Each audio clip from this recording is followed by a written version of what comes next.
파리 이렇게 갑자기 목소리가 세게 나가는 것 같죠.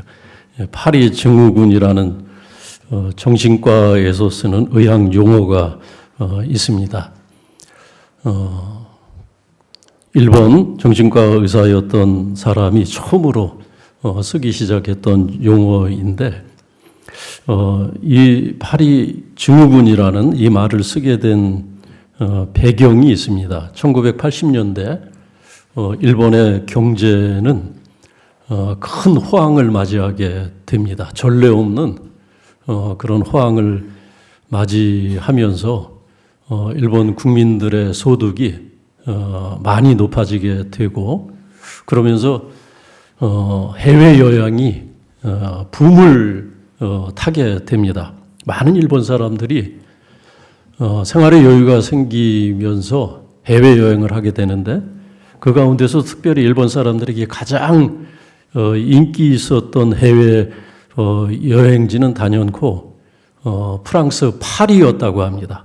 파리에 대한 로망이 다 있었는데, 파리 하면은 예술의 도시, 문학의 도시, 그곳에 가면은 뭔가 정말 고상한 사람들이 살 것 같고, 뭔가 정말 향기가 가득한 그런 도시가 아닐까 하는 그런 파리에 대한 막연한 그런 환상을 갖고 있었다는 거예요. 요즘 같으면은 뭐 우리가 여러 가지 정보를 통해서 많은 정보를 얻을 수가 있지만은 당시에는 인터넷이 없었던 그런 시대이기 때문에 그냥 막연한 그런 기대와 로망을 갖고 있었던 겁니다. 그곳에 가면 정말 뭔가 아름다운 환상의 세계가 펼쳐질 것 같고, 일본에서 보지 못한 그런 낭만적인 그런 거리들이 있을 것 같고, 이제 그런 기대를 가지고 많은 일본 사람들이 파리로 여행을 떠났는데, 그런데 이제 그곳에서 2, 3일 지나면서 그러한 환상과 기대가 많이 깨졌다는 거예요. 많이 그런 환상과 기대가 깨지는 것을 경험하게 됩니다. 그곳에서는 정말 향기만 가득할 줄 알았는데, 조금만 대로변에 벗어나서 뒷골목으로 가면은 쓰레기가 쌓여 있고, 더러운 오물에서 나는 그런 역겨운 냄새가 나고, 또 사람들은 불친절하고, 아직 그때는 동양인들이 유럽을 많이 가지 않았던 때였기 때문에 동양인들에 대한 그런 인종차별적인 그런 것도 경험을 하게 되고, 불친절하고 하는, 그러니까 가지고 있던 기대와 현실 사이에서 괴리를 느끼면서 많은 사람들이 여행을 하면서 스트레스를 받고 돌아왔다는 거예요. 심지어는 어떤 사람은 여행을 다 마치지도 못하고 중도에서 그 스트레스를 견디지 못해서, 여행에서 오는 그 피로감과 정신적인 충격을 견디지 못해서 그냥 돌아오는 그런 사람들도 있었고, 그중에는 정신과 치료를 받아야 되는 우울증을 경험하면서 정신과 치료를 받게 되는 그런 사례들이 많이 의학계에 보고가 되면서 그것을 파리 증후군이다, 환상이 깨지면서 오는 정신적인 스트레스, 파리 증후군이라고 그렇게 명명을 했다는 이야기입니다. 처음 성지순례를 떠난 분들이 비슷한 경험을 하는 경우가 있습니다. 예루살렘으로, 이스라엘로 큰 마음을 갖고 성지순례를 갑니다. 그곳에 가면은 예수님의 흔적을 쫓아갈 수가 있을 것 같고, 그리고 그곳에 가면은 뭔가 내 그 영성이 고양될 것 같은 그런 한껏 기대를 가지고 성지순례를 가게 되는데, 그런데 실제 가보면은 그렇지 못한 겁니다. 경건한 사람들이, 정말 엄숙한 수도사들이 거리를 걸을 것 같은 그런 어떤 막연한 환상을 가지고 하지만은 거리마다 상점이 늘어서 있고, 호객꾼들의 시끄러운 소리가 들리고, 소매치기가 이곳저곳에서 난무하고, 그리고 외국인에 대해서 불친절하고, 이스라엘 사람들이 좀 불친절하거든요. 특히 외국인들에 대해서. 왜냐하면 그들은 늘 테러와 전쟁 속에서 살았기 때문에 그 경계심을 갖고 있어요. 그래서 굉장히 불친절하고 늘 불안하고 초조한 표정을 하고 있는 그 현지인들을 마주하게 됩니다.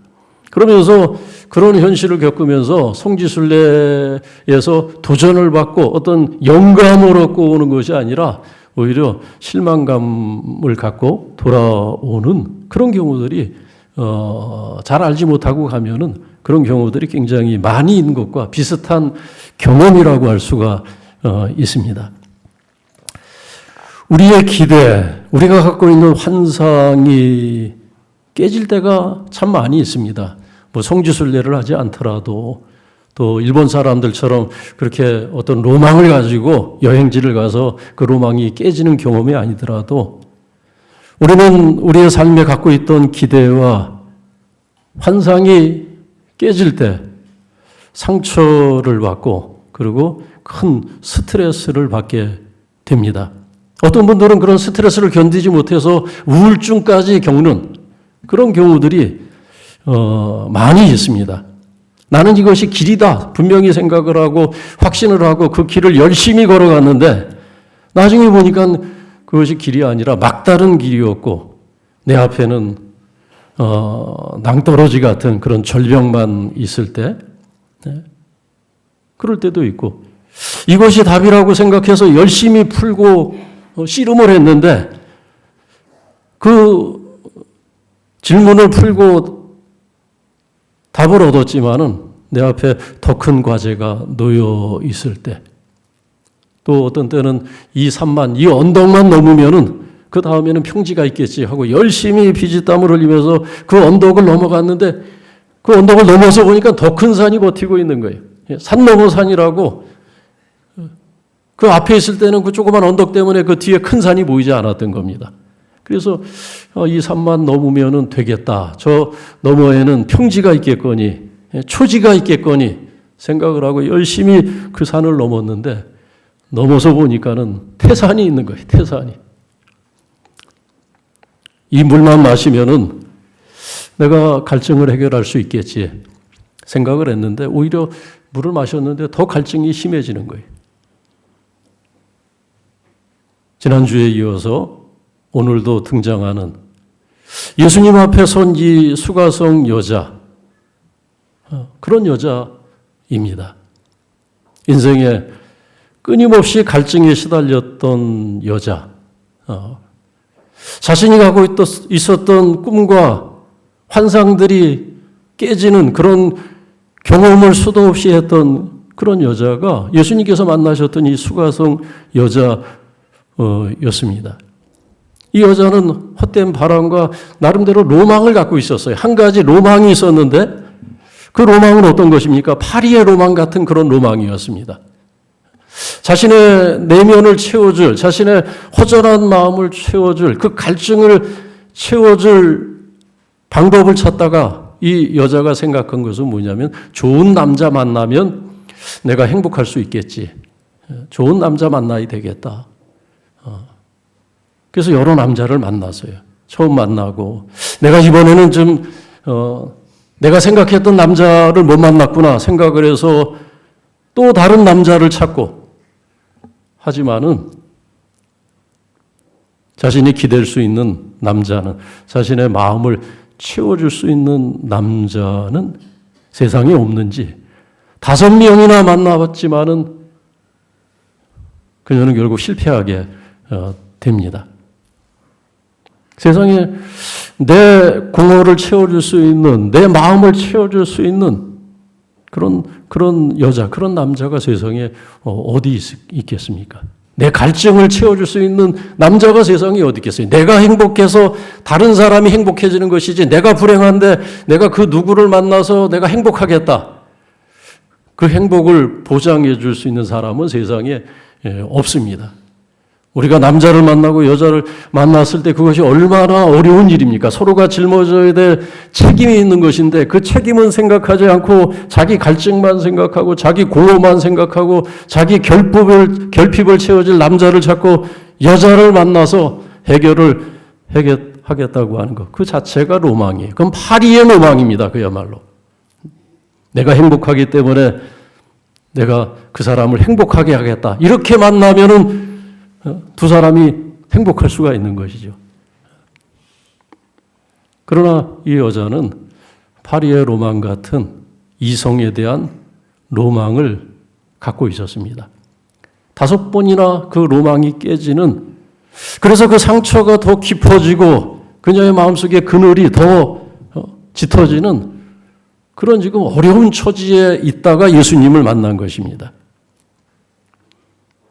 그러나 이것이 오늘 예수님을 만난 이 여자, 이 수가성 여자의 이야기만이 아니라는 거예요. 우리가 다 그런 로망을 갖고 있어요. 사람은 누구나 다. 남자에 대한 로망, 여자에 대한 로망, 청년들은 그런 로망을 갖고 있지 않습니까? 뭔가 결혼을 하면 내 삶이 채워질 것 같은, 자기가 짊어져야 될 책임을 의식하지 못하고, 자기 책임을 의식하지 못하고 뭔가 이성을 통해서, 결혼이라는 그것을 통해서 자기 삶을 채우려고 했을 때 많은 청년들이 결혼 생활이 어려워지는 것, 우리가 많이 보게 됩니다.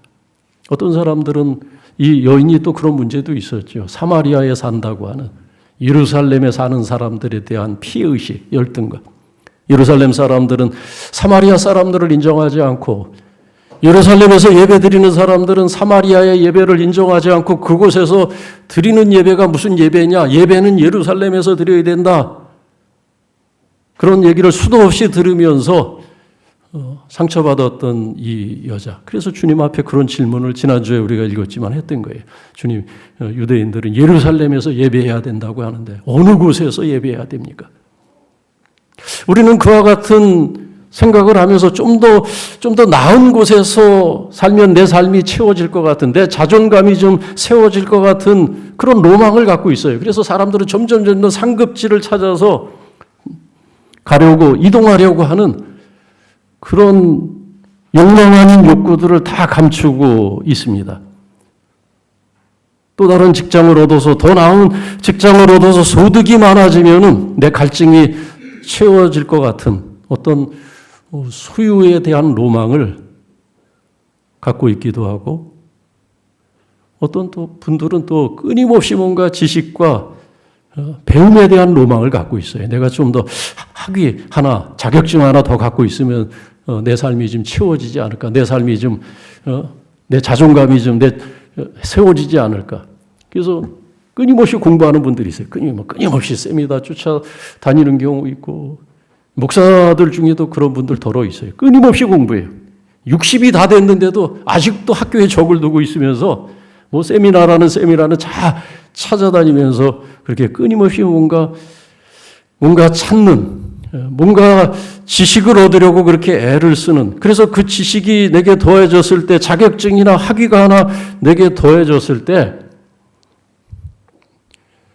내 삶이 그럴듯하게 보일 것 같은 그런 로망을 갖고 있는 경우도 있습니다.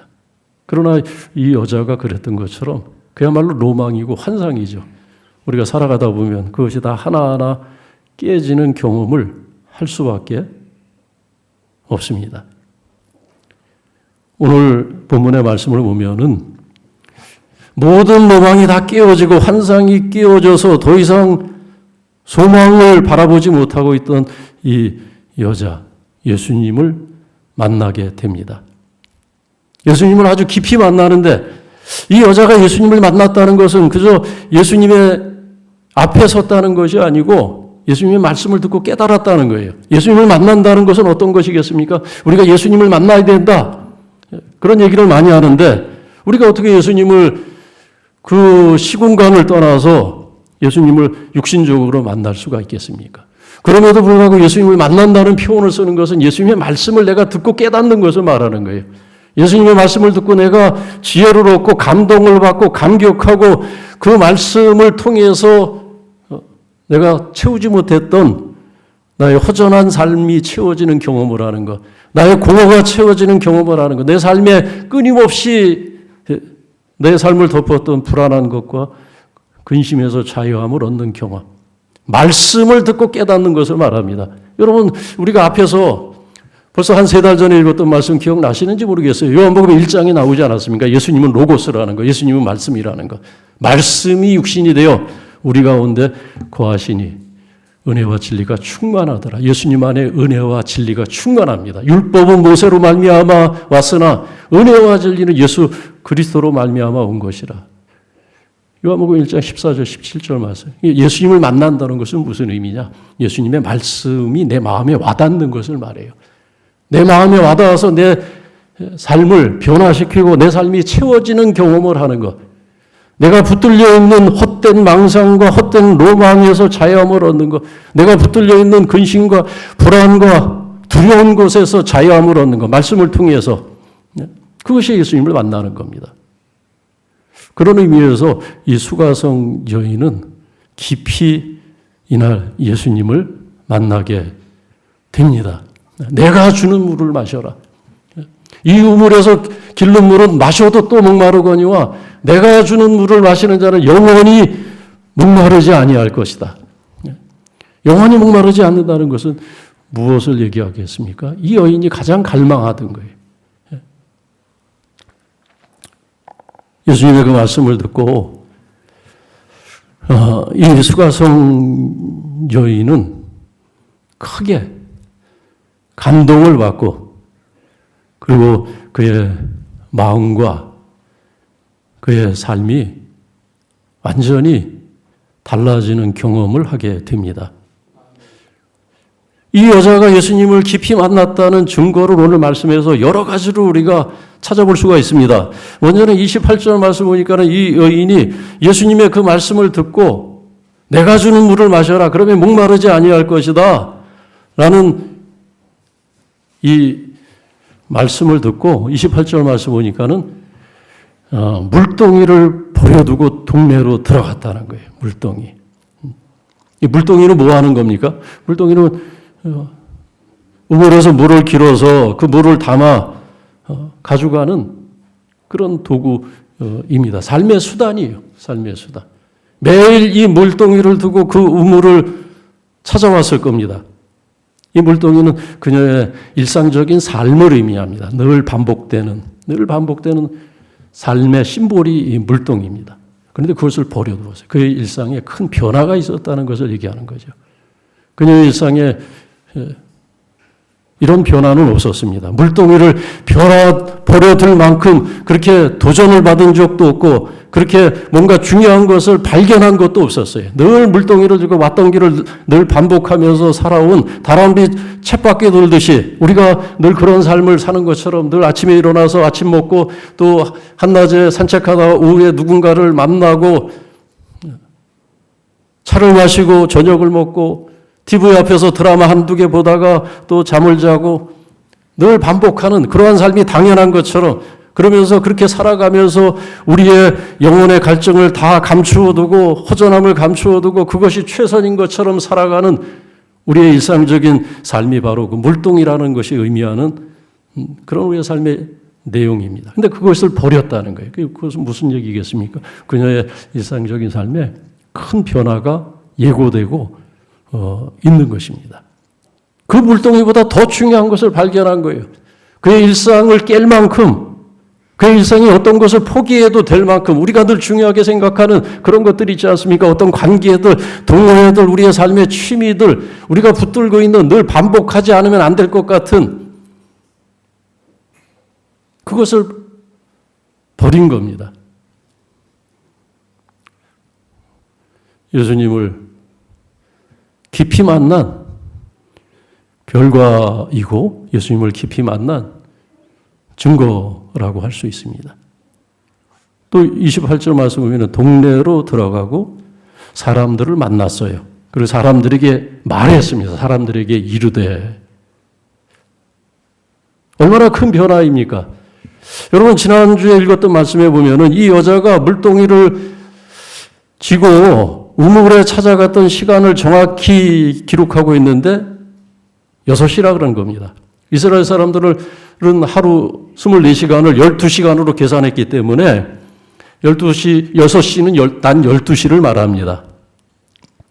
이 난 12시, 가장 뜨거운 시간, 가장 태양빛이 장렬하는 시간이 난 12시예요. 그래서 그 시간에는 보통 여자들이 우물에 오질 않습니다. 우물에 오는 시간이 아니에요. 여자들은 우리 옛날 동네 아주머니들이 그 빨래터에서 만나서 그곳에서 이야기를 하고 그곳에서 대소사를 이야기하면서 그렇게 만남의 장소가 빨래터였지 않았습니까? 마찬가지로 이스라엘 여자들은 우물가에 모여서 해가 질 때쯤 더위가 식힐 때쯤 우물가에 모여서 이야기를 하고 하는 것이 일상적인 삶의 풍경인데 이 여자는 왜 12시 아무도 없는 가장 뜨거운 시간에 그곳에 갔겠습니까? 그녀의 마음속에 있는 상처 또 열등감 그런 것들 때문에 어떻게 보면 사람을 일부러 피해서 다니는 여자가 아니었을까 그런 상상을 그 상상이 아니라 그것은 진실이었을 겁니다. 그 시간에 오는 여자가 없어요. 그 시간에. 그러니까 어디 다녀도 늘 사람 발길이 닿지 않는 그런 골목만 찾아다녀서 사람을 피해 다니는 이 여자의 외로운 삶, 단절된 삶, 다른 사람들로부터 고립된 이 여자의 삶을 우리가 그려볼 수가 있는데 그것이 지금까지 예수님을 만나기 전에 그녀의 삶의 모습이라고 하면 오늘 28절에서 29절에서 보여주는 이 여자의 모습은 얼마나 차이가 있는지 모릅니다. 하루 만에 이런 변화가 있었어요. 사람들을 피해 다니던 이 여자가 동네로 들어갔다는 거예요. 그리고 사람들에게 먼저 말을 건넸습니다. 사람들이 말을 건넨 것이 아니라 사람들에게 이르되 먼저 말을 건넸어요. 이것이 얼마나 큰 변화입니까?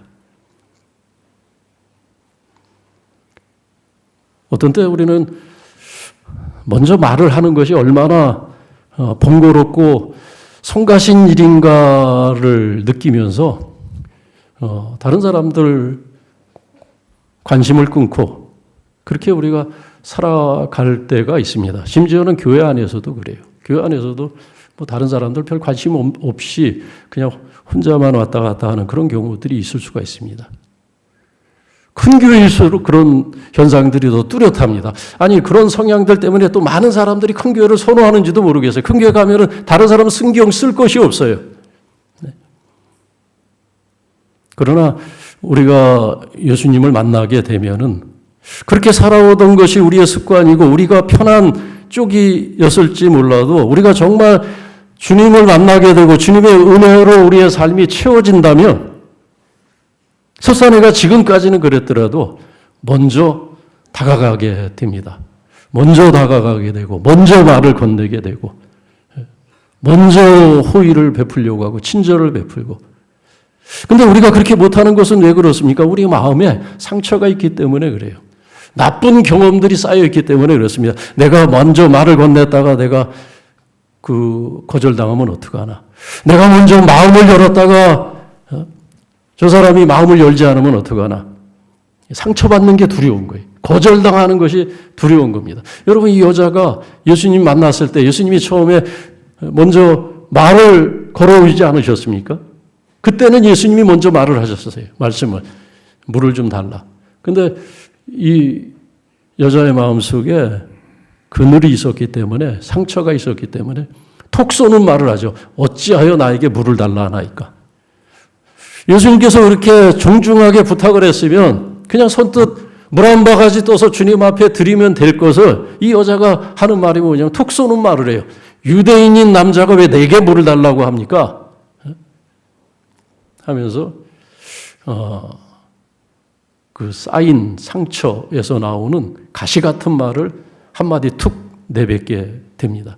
이해가 돼요. 여러분 오늘 이 예수님의 제자들조차도 사마리아 여자에 대한 그 편견을 갖고 있는 것을 우리가 27절에서 느끼게 됩니다. 예수님께서 여자와 얘기하는 거 제자들이 이상하게 여겼어요. 이상하게. 도대체 예수님께서 왜 사마리아 여자와 이야기를 하시나 제자들이 감히 물어보진 못하고 심중에 그 이상스럽게 여겼다는 거예요. 사마리아 사람들, 사마리아 여자 그런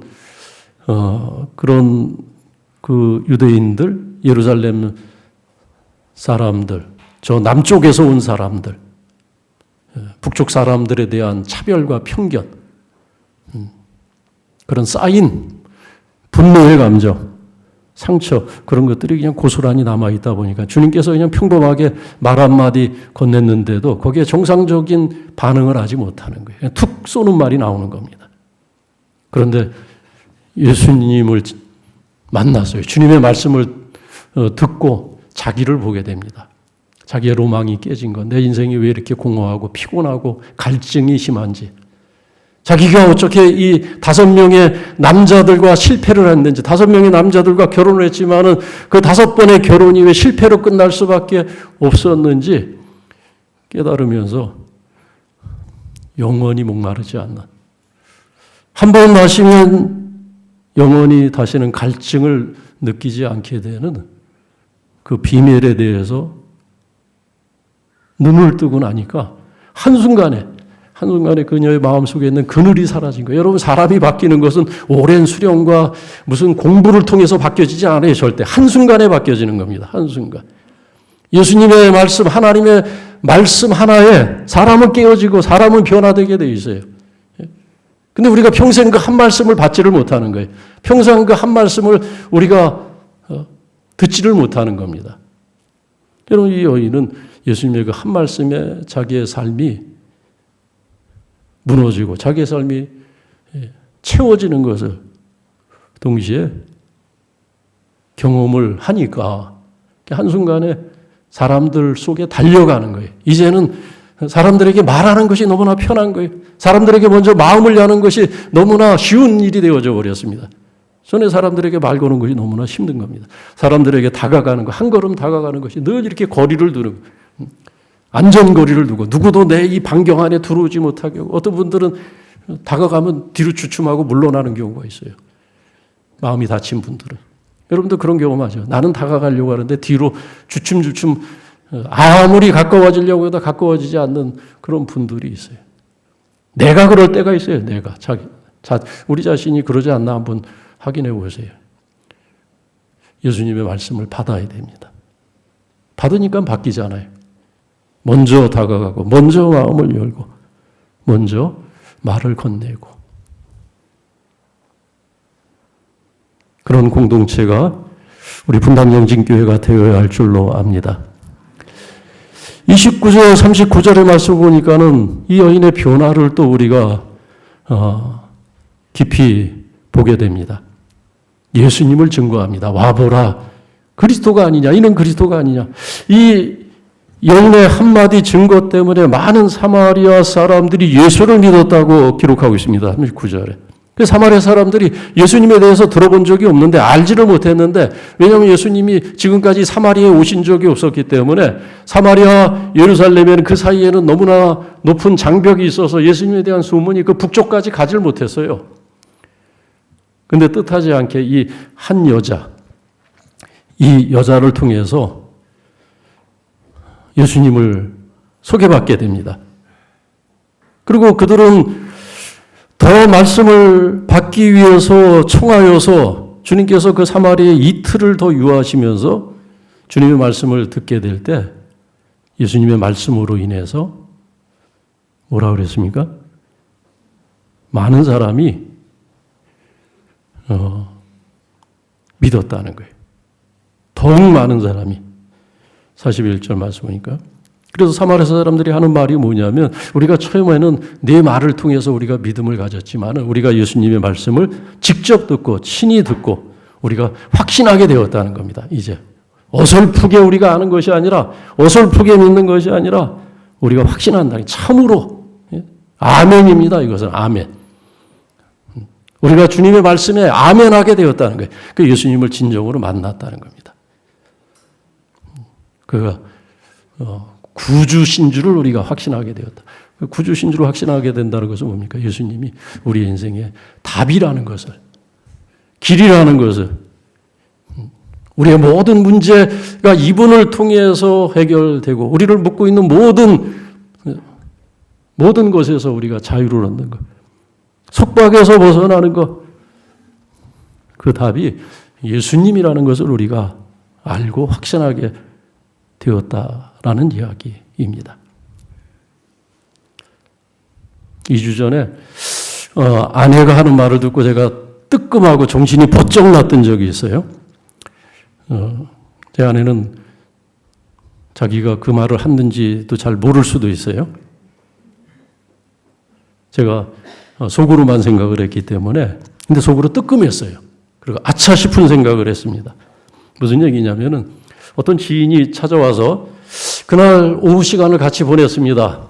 식사를 같이 하고 율동공원을 같이 걷고, 그리고 그동안의 안부를 서로 물으면서 여러 가지 얘기를 했어요. 서로의 안부, 자녀들의 안부를 물으면서 요즘 새로 출근하는 직장은 어떤지, 또 어설프지만은 정치 얘기도 하고, 지나고 나면 늘 내용 없는 얘기, 어설프게 경제 얘기도 하고, 한없이 어설픈 얘기, 그런 얘기를 하고 그냥 일상적인 얘기를 하다가 차를 마시고 헤어지고 집으로 돌아왔는데, 집에서 아내가 갑자기 그런 얘기를 했어요. 당신이 왜 그분한테 교회 다니고 예수 믿으라는 소리를 안 하냐는 거예요. 제가 그 얘기를 듣고 뜨끔했어요. 뜨끔. 저는 그분이 당연히 교회를 안 다니는 분이고, 저도 모르게 아마 그런 결정을 내리고 있었는지 모르겠어요. 이분은 교회 쪽은 아니다. 그냥 이 정도 관계로 지낼 사람이다. 그냥 찾아와 준 것이 고맙고. 아내 얘기는 뭐냐면은 찾아와 줬으니까 이미 마음이 반쯤 열린 것은 아니냐는 거예요. 그러면 그 수많은 얘기를 나누면서 왜 예수 믿으라는 소리를 안 하느냐는 거예요. 제가 그 얘기를 듣고 깜짝 놀랐어요. 그러면서 내가 여태까지 기도하고 수도 없는 설교를 했지만 나의 믿음과 영성은 아내의 반쪽도 안 되는구나. 그래서 제가 또 뜨끔했다는 소리는 안 하고, 제가 그냥 저도 모르게 어리석은 얘기를 했어요. 당신이 하면 되지 않느냐. 그 생각이 난 당신이 하면 되지 않느냐. 그때 아내가 당신 지인이지 내가 내 지인이냐. 당신이 목사지 않느냐. 그래서 제가 할 말을 말고 그냥 꼬리를 내렸는데, 우리는 수많은 얘기를 합니다. 믿지 않는 분들과 만나서 정치 얘기도 하고 경제 얘기도 하고 무슨 여행지 얘기도 하고 가을 단풍 얘기도 하고 수많은 얘기들을 안 해요. 딱 하나 안 해요. 하나. 예수님 얘기. 예수가 세상의 구주 되신다는 거. 예수가 우리의 길이 되신다는 거. 우리의 공허와 우리의 허전한 우리의 삶을 채워주시는, 우리의 삶을 충만하게 하시는 분. 우리의 마음속에 그늘이 있을 때 빛이 되시는 분이 예수 그리스도라는 것. 그분이 우리의 삶을 주관하시고 그분이 우리의 삶을 복되게 하시고 그로 말미암아 우리가 구원을 받고 영생을 얻는다는 그 얘기를 안 해요. 제가 그래서 뜨끔했어요. 그래서 지난 한 주간 괴로운 마음으로 제가 주여 내가 죄인으로소이다. 제가 그 다음날 새벽에 제가 회개하면서 기도했어요. 회개. 여러분, 우리 같이 회개해야 될 줄로 압니다. 이 여자 예수님 만나고 나서 바로 그 얘기하지 않습니까? 그리스도다. 내가 그리스도를 만났다고. 사마리아 사람들이 그 증거를 받고 바로 고백하지 않습니까? 그가 구주신 줄 우리가 압니다. 따라서 한번 여러분 복창하시겠습니다. 예수님이 길이다. 답이다. 예수님께서 나중에 이제 요한복음 14장에서 직접 얘기하세요. 내가 그 길이다, 진리다, 생명이다. 이 말씀 붙들고 우리의 삶이 예수 그리스도로 말미암아 온전히 채워지고 또 예수가 세상에 비치고 길이 되심을 증거하는 일에 다 함께 참여하시기를 바랍니다. 살아계신